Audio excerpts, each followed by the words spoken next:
Welcome to this episode of our program Arab Affairs. As usual, we will be discussing an important Arab file. Today we'll be speaking about the Sudanese visit of the chairman of the Sudanese Sovereign Council, General Abdel Fattah al-Burhan, to Egypt, where he was received by President Abdel Fattah al-Sisi.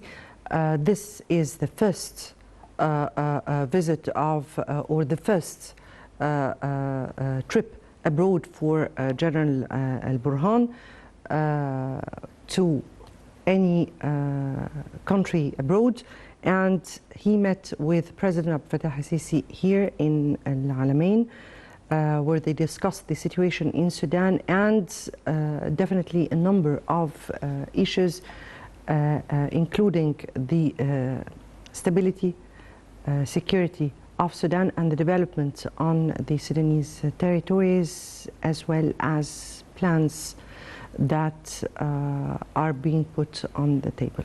Definitely Egypt's role in Sudan has been constant, seeking a solution to such a crisis, but this is part of Egypt's constant policy always. We'll be speaking about that in our episode. Before we delve into our discussion, let me first here take the top story. And the armed forces announced that the joint Egypt-US military exercise Bright Star kicked off at Mohammed Naguib military base in Egypt with the participation of more than 8,000 fighters from 34 countries.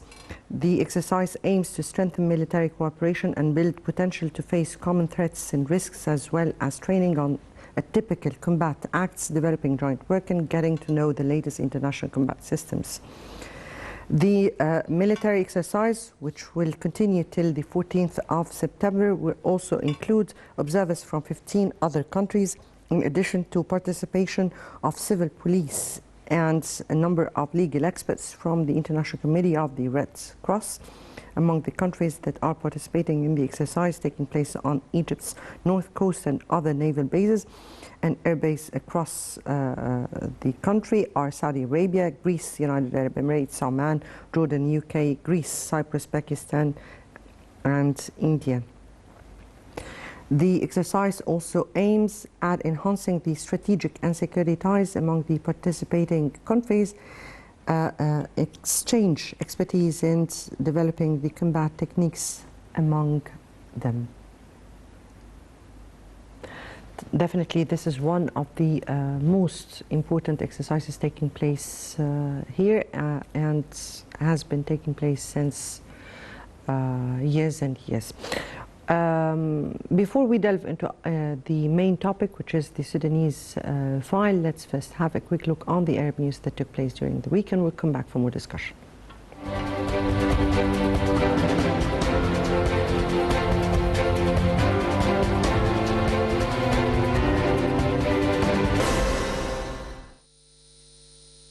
President Abdel Fattah al-Sisi received an expanded congressional delegation comprising U.S. Republicans and Democrats in the attendance of Foreign Minister Sameh Shoukry. Presidential spokesperson Councillor Ahmed Fahmy said the meeting touched on a number of regional and international issues of mutual concern, such as the situations in Libya, Sudan, and Syria, along with the geopolitical and economic repercussions of the Russian-Ukrainian crisis on the world's stability and peace. The two sides in particular probed the latest developments of the so-called Renaissance Dam file, with the president reiterating Egypt's commitment to a legally binding agreement on the terms of filling and operating the dam, while taking into account the interests and preoccupations of the three parties to the issue: Egypt, Sudan, and Ethiopia. The U.S. congressman, meanwhile, lauded Egypt's pivotal role in the Middle East peace, stressing the importance of mobilizing international efforts for reaching a fair and comprehensive solution to the Palestinian cause. Egypt welcomed the Libyan joint communique released in Benghazi that asserted the Libyan national nature of any political track or inter-Libyan dialogue. A foreign ministry statement hailed the communique that also asserted that the House of Representatives will assume its power in making necessary measures to adopt election laws referred by the 6+6 committee after it completes its tasks. The ministry statement reiterated Egypt's full support to Libyan state institutions in their drive to complete necessary steps towards holding concurrent presidential and parliamentary elections in Libya as soon as possible. Foreign Minister Sameh Shoukry discussed with the UN Special Envoy for Syria, Geir Pedersen, the outcome of the meeting of Arab Liaison Group on Syrian crisis held in Cairo last week. Over a phone conversation he received from Pedersen, Egypt's top diplomat said the group is determined to complete its work to reach a settlement of the crisis. The two officials held consultations over the updates of the Syrian crisis and agreed on holding a bilateral meeting on the sidelines of the UN General Assembly meetings in September. The UN envoy hailed Egyptian efforts to settle the Syrian crisis and said he would coordinate with different parties to build on the outcome of the recent meeting in Cairo. Israeli airstrikes on Aleppo or Halab airport in northern Syria caused the grounding of flights on Monday. During more than 12 years of civil war in Syria, Israel has launched hundreds of airstrikes on its territory, primarily targeting Iran-backed forces and Lebanese Hezbollah militants, as well as Syrian army positions. Israel rarely comments on strikes it carries out in Syria, but has repeatedly said it will not allow its arch-foe, Iran, to expand its presence in the country. The Syrian Transport Ministry official said the damage centered on the only functioning runway, adding that maintenance teams will start repair work Monday to return the airport to service as quickly as possible. Scores of Israeli occupation illegal settlers broke into Al-Aqsa Mosque compound under heavy occupation police security, conducting provocative rounds and rituals on Thursday. This came as the occupation authorities detained the 37 Palestinians in several areas of the West Bank, including Jerusalem or Al-Quds. Palestinian security sources said the occupation forces arrested 12 Palestinians in Hebron or Al-Khalil and the 9 from Nablus after breaking into their homes. They said 5 others, including 3 freed prisoners, were also detained during Israeli army incursions in Ramallah. The United Nations Security Council renewed the mandate for its peacekeeping force in Lebanon for another year after tense debate around the troops' freedom of movement. The resolution passed with 13 votes in favor and Russia and China abstaining and keeps the force in place until August 31st, 2024. The mandate is largely identical to last year's agreement on allowing freedom of movement for the approximately 10,000 peacekeepers stationed in the country.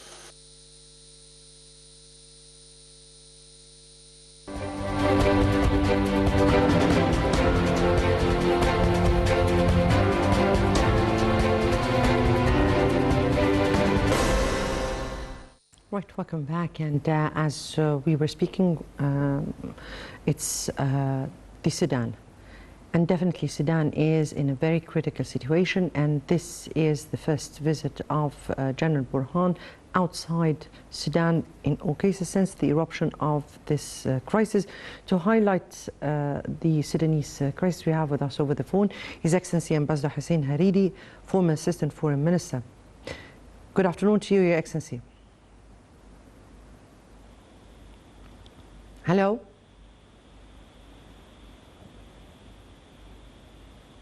Hello?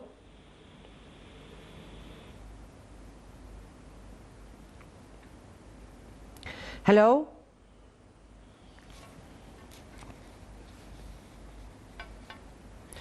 Right, until we get in contact again with His Excellency Ambassador Hariri, let's watch the visit of General Burhan to Egypt and President Sisi receiving him here at Al Alamein city. Let's watch.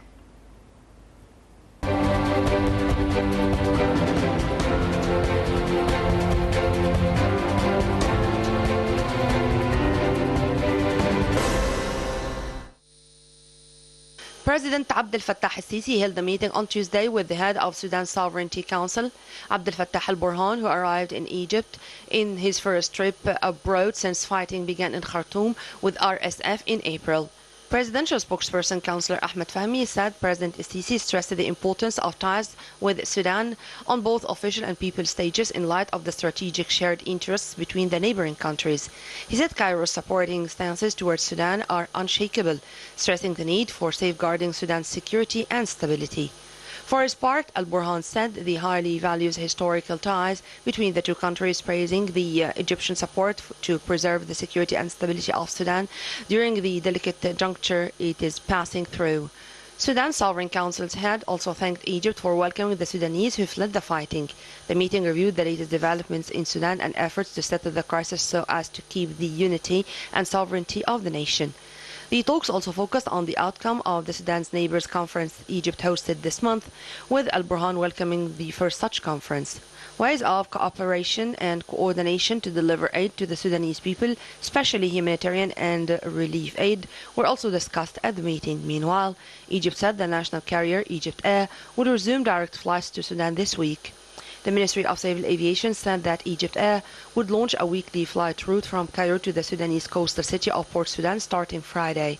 According to local media, Sudanese authorities reopened the airspace in the east of the country earlier this month. Sudan plunged into chaos in mid-April when simmering tensions between head of Sudan Sovereignty Council Al-Burhan and the paramilitary Rapid Support Forces commanded by Mohammed Hamdan Dagalo exploded into open fighting in the capital Khartoum and elsewhere.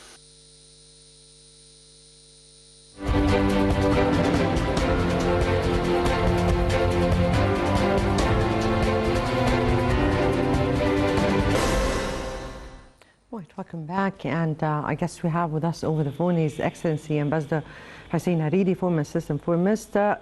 Good afternoon to you, Your Excellency. Good afternoon, Madam. Thank you so much. And let me take here your reading to the first trip by General Al-Burhan here to Egypt and the discussion that have been held with President Abdel Fattah al-Sisi.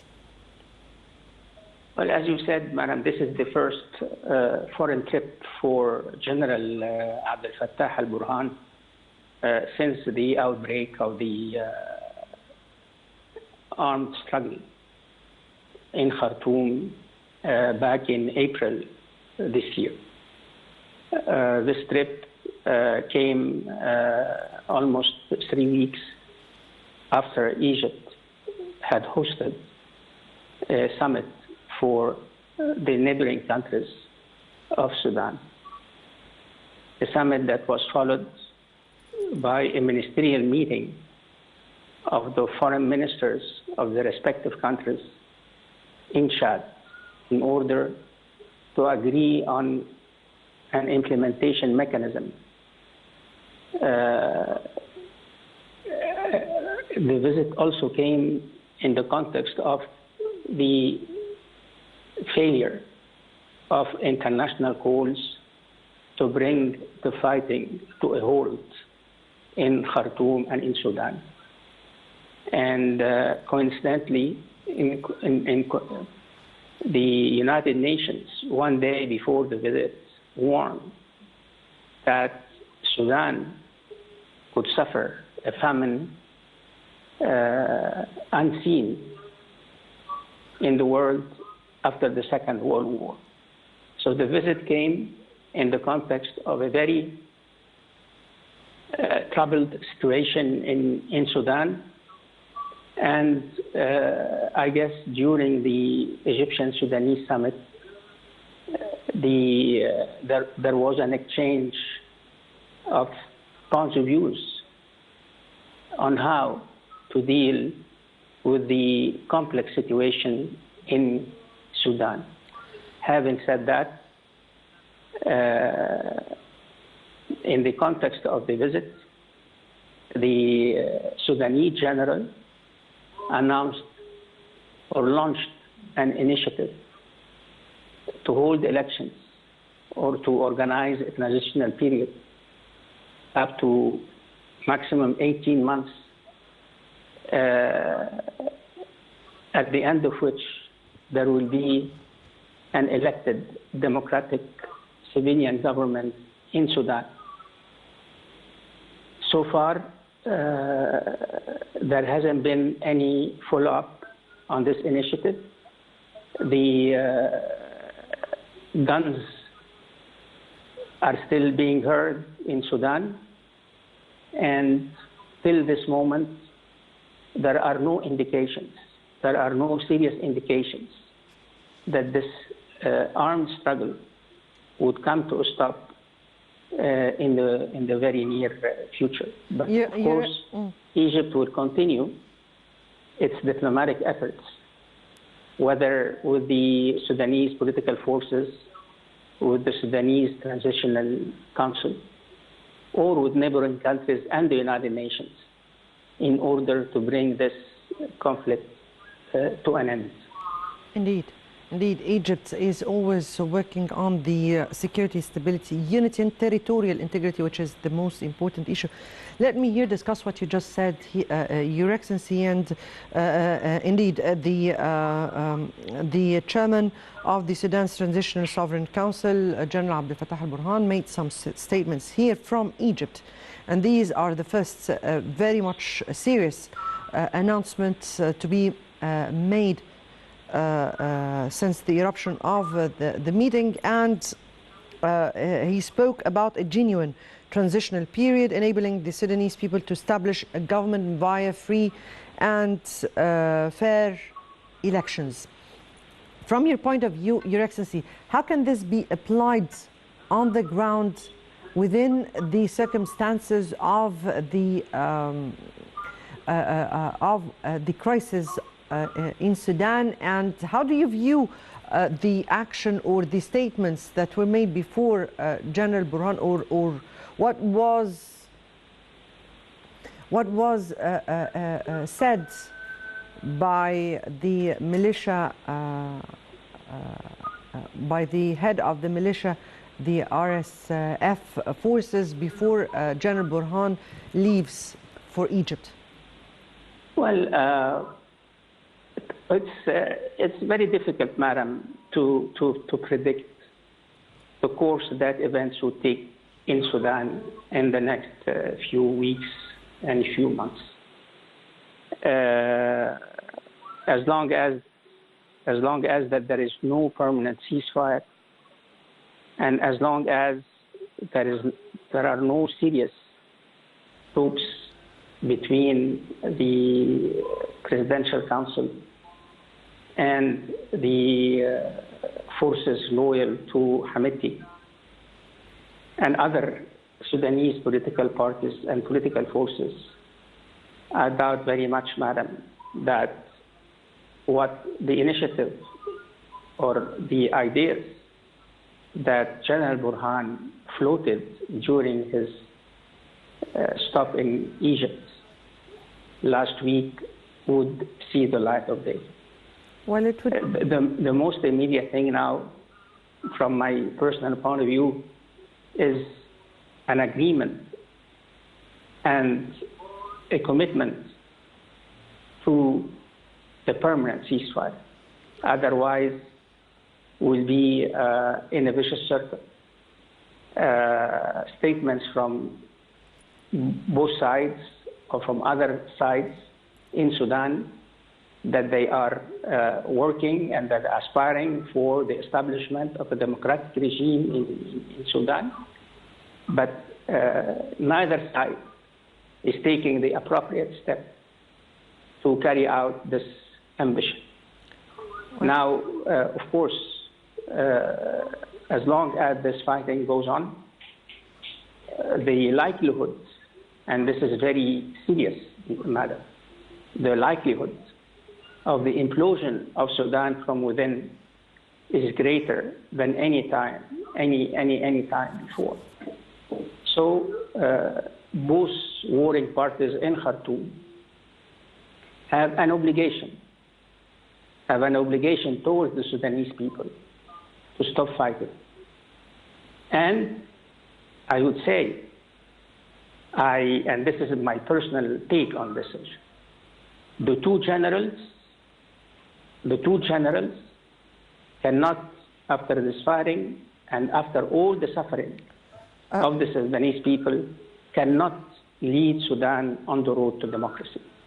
In other words, Sudan is calling, badly needs new leaders, new ideas, and serious commitments to a democratic government in Sudan. Your Excellency, General Burhan already said that he wants to take the country to such elections, and it would be up to the Sudanese people to choose their own destiny here.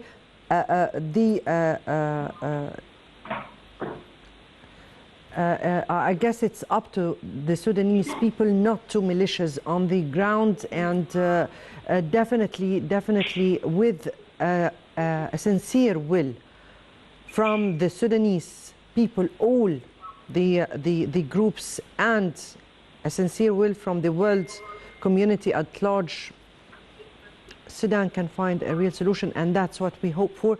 Your Excellency, Ambassador Hussein Hariri, former Assistant Foreign Minister, thank you so much for being with us over the phone and for your input here. The Sudanese head of the Transitional Sovereign Council here has said that the Sudanese armed forces only seek to end the ongoing war in Sudan and to complete the country's democratic transition. He said that the army is committed to establishing a genuine transitional period, enabling the Sudanese people to establish a government via free and fair elections, and denied what he termed as lies that the army has become an incubator for the former regime. Definitely here the President Abdel Fattah al-Sisi has expressed Egypt's firm stance to stand by Sudan and support its security, stability, unity and territorial integrity. And to discuss more, we have with us over the phone His Excellency Ambassador Gamal Bayoumi, former Assistant Foreign Minister. Good afternoon to you, Your Excellency. Good afternoon, how are you? I'm fine, thank you so much. And we're speaking here about the Sudanese file, the visit of General Burhan to Egypt, his first. And what does, or what is the meaning of the choice of General Burhan to come to Egypt as a first country to resort to in his first ever trip since the eruption of this conflict, this crisis? Yes, it is quite normal in my opinion. If Sudan looks for help, Egypt is the first candidate to help Sudan. After all, we were one country since decades. Sudan chose to separate itself from Egypt in the 60s. Then Sudan was separated in two countries, North Sudan and South Sudan. Even so, Sudan in the north and Sudan in the south is threatened by more division. Why? This is a problem. We do not feel it in Egypt, because if you are from Alexandria or I am from Damietta, we all feel that we are from the same origin, Egypt. But in Africa, there is this disease of feeling more loyal to the tribe, much more to the country or the flag. In cases like that in Africa, they go to the army and ask the army to rule the country, because the army is looking always to one flag and one country. In Sudan, it is becoming much more complicated. We have a case that the army is divided in itself by two factions, the Burhan and the other side. So if a country in the world is in very good contacts and relations with all the Sudanese parties, it's Egypt. And thank God that we have a long history, and we have thousands of hundreds of thousands of Egyptians living in Sudan. Cairo University has a branch in Khartoum. The Ministry of Irrigation has a branch in Sudan.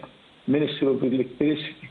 So our presence is very deep, and we are much better than any country to know the details of what is happening in Sudan.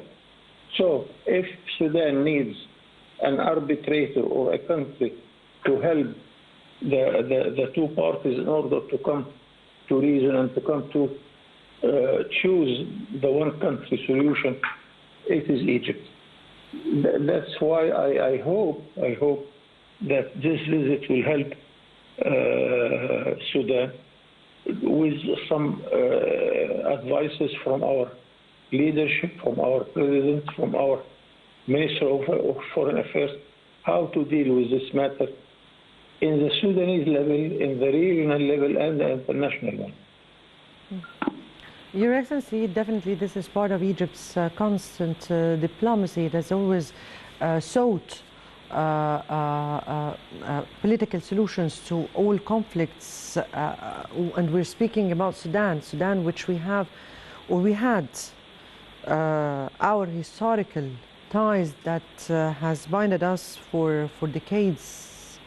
And how do you view the role of Egypt at this upcoming stage, and how do you view so far the international community's response towards the Sudanese crisis that has made the Sudanese suffering every day? As a diplomat, I must say that the only solution is starting and keeping all the time the dialogue between all the parties in Sudan. As long as the dialogue is going ahead, there is a hope that we shall have a settlement and a solution. Because this fighting, it would lead Sudan nowhere, and it can't continue forever. Look what is happening in Yemen or Somalia. This is not the way to solve a problem on the national level. So I think this is what we are encouraging all our Sudanese brothers in order to sit together to find that every side of the divided parties has its role, and how we can bring a situation where we have one Sudan, one flag, and one leadership. Indeed. And with your call, I would end that, hopefully, that the Sudanese people would really resort to reason and come together for the priority of Sudan. Yes, Your Excellency, Ambassador Gamal Bayoumi, former Assistant Foreign Minister, thank you so much for being with us. And I guess that brings us to the end of this episode of Arab Affairs. Next Saturday will be another important Arab file. Many thanks for watching.